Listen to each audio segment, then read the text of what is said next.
There were, in an early year of this century, two members of the troop of scouts attached to a famous school, named respectively Arthur Wilcox and Stanley Judkins. They were the same age, boarded in the same house, were in the same division, and naturally were members of the same patrol. They were so much alike in appearance as to cause anxiety and trouble, and even irritation to the masters who came in contact with them. But oh, how different were they in their inward man or boy. As a scout, Arthur Wilcox secured every badge and distinction for which he competed. The cookery badge, the map-making badge, the life-saving badge, the badge for picking up bits of newspaper, the badge for not slamming the door when leaving pupil room, and many others. You cannot be surprised to hear that Mr. Hope Jones added a special verse to each of his songs in commendation of Arthur Wilcox, or that the lower master burst into tears when handing him the Good Conduct Medal in its handsome claret-coloured case, the medal which had been unanimously voted to him by the whole of the third form.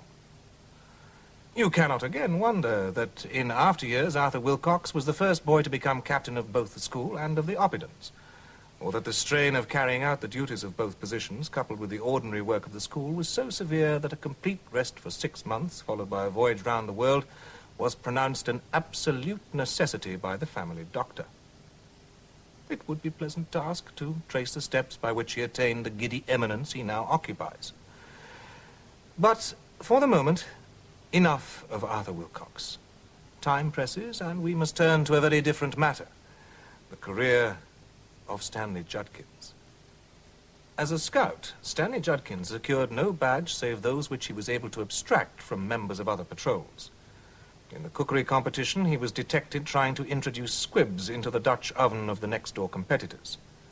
For the tidiness badge, he was disqualified because, in the midsummer school time, which chanced to be hot, he could not be dissuaded from sitting with his fingers in the ink, as he said, for coolness' sake.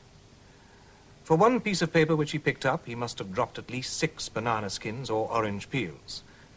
Aged women, seeing him approaching, would beg him with tears in their eyes not to carry their pails of water across the road. They knew too well what the result would be. In short, Stanley Judkins was no credit to the scouts, and there was talk on more than one occasion of informing him that his services were no longer required. In the end, however, milder counsels prevailed, and it was decided to give him another chance. So it is that we find him camping with the troop at the beginning of the midsummer holidays. It was a lovely morning. Stanley and one or two of his friends, for he still had friends, lay basking on the top of a grassy down, staring at a clump of trees in the middle distance. "I wonder what that place is called," said Stanley. "Anybody got a map?" "Here's one," said Wilfred Pipsqueak, ever resourceful. "And there's the place marked on it. But it's inside the Red Ring. We're not allowed there." "You can ask this old chap what it's called, if you're so keen to find out," said Algernon de Montmorency. This old chap was an old shepherd who had come up and was standing behind him. "Good morning, young gents," he said. "You got a fine day for your doings, ain't you?" "Yes, thank you," said Algernon with native politeness. "Can you tell us what that clump over there's called? And what's that thing inside it?" "Of course I can tell you," said the shepherd. "That's Wailing Well, that is. But you ain't got no call to worry about that. There ain't a man or a sheep in these parts uses Wailing Well, nor haven't done all the years I've lived here." "Well, there'll be a record broken today, then," said Stanley Judkins, "because I shall go and get some water out of it for tea." "Sakes alive, young gentleman," said the shepherd in a startled voice. "Don't you get to talking that way. Why, ain't your master give you notice not to go by there?" "Yes, they have," said Wilfred Pipsqueak. "Shut up, you ass," said Stanley Judkins. "What's the matter with it? Isn't the water good?"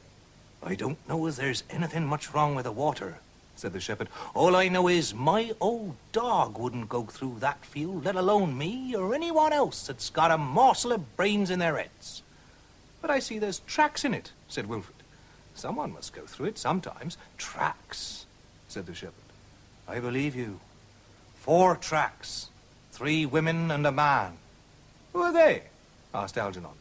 "Why do they go there?" "There's some, perhaps, could tell you who they was," said the shepherd. "But it was afore my time they come by their end. And why they goes there still is more than the children of men can tell. Except I've heard they was all bad uns when they was alive."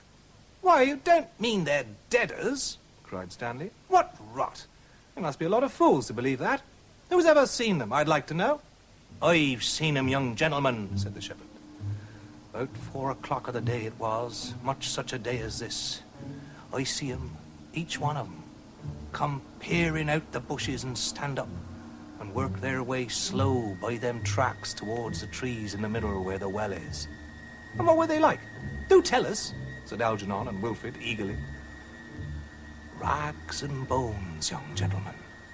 All 4 of 'em fluttering rags and whitey bones. It seemed to me as if I could hear 'em clacking as they got along. Very slow they went and looking from side to side. The boys pondered for some moments on what they'd heard, after which Wilfrid said, "And why is it called Wailing Well?" "If you was round here at dusk of a winter's evening, you wouldn't want to ask why," was all the shepherd said. Early in the afternoon of next day, the following dialogue was heard.